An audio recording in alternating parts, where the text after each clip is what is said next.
සුබ දවසක් යාළුවනේ. සාදරයෙන් පිළිගන්නවා පැරඩයිස් ශ්‍රී ලංකා YouTube නාලිකාව සමග. අදත් මම ඔයාලට අලුත් වීඩියෝ එකක් අරන් ඇවිත් තියෙනවා. දිගටම රැඳිලා ඉන්න මොකක්ද මේ අලුත් වීඩියෝ කියලා බලන්න.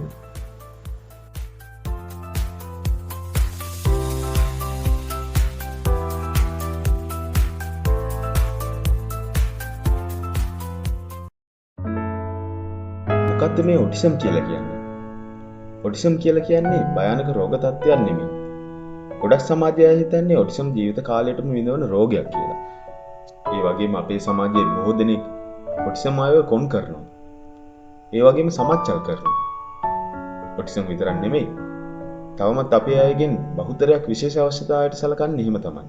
උපතින්ම හඳුනා ගන්න බැරි වුණාට ඔටිසම් දරුවෙක් ඉපදිලා මාස 18ක් 24ක් වගේ කාලයක් යනකොට මේ බව දැනගන්න පුළුවන් මේ දරුවාගේ අසාමාන්‍ය ක්‍රියාකාරකම් නිසා.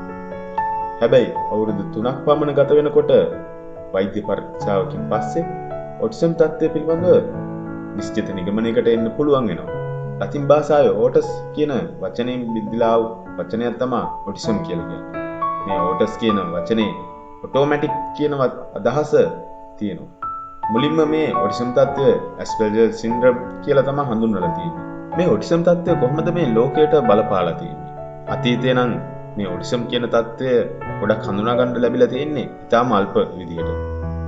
හැබැයි වර්තමාන වෙනකොට ඒක විශාල ලෙස වැඩි වෙලා තියෙනවා. ශ්‍රී ලංකාවෙත් එහෙමයි. ලෝකේ බොහෝ රටවල් වල මේ තත්ත්වය දකින්න පුළුවන් වෙලා තියෙනවා.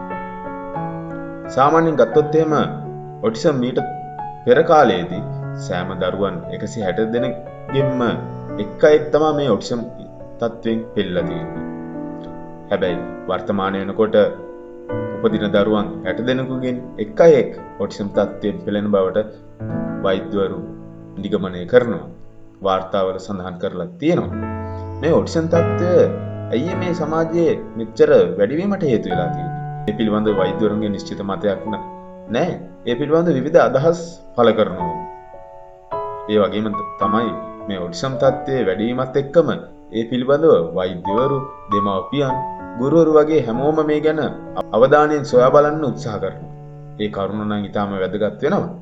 මොකද සමාජයේ අනාගතයේ වෙනකොට මේ තත්ත්වය තව තවත් වැඩි වෙන්න පුළුවන්. ඒ කියන්නේ අපිට මේ ඔටිසම් තත්ත්වයේ පෙළෙන පුද්ගලයන් සමග අපිට අනාගත ලෝකේ වැඩ කරන්න වෙනවා. ජීවත් වෙන්න වෙනවා. එහෙනම් මම ඊළඟ වීඩියෝවෙන් අරගෙන එනවා මේ ඔටිසම් තත්ත්වය ඇතිවීමට බලපාන හේතු සහ ඔවුන්ට මැදිහත් වෙන්න හැකියාව ලැබෙන්නේ කොහොමද කියලා. එහෙනම් දිගටම සම්බන්ධ වෙලා ඉන්න පැරඩයිස් ශ්‍රී ලංකා YouTube නාලිකාව සමග මේ වීඩියෝ නරඹලා මගේ channel එක subscribe කරන්න. ඒ වගේම ඔබගේ අදහස් කමෙන්ට් කරලා යන්න අමතක කරන්න එපා.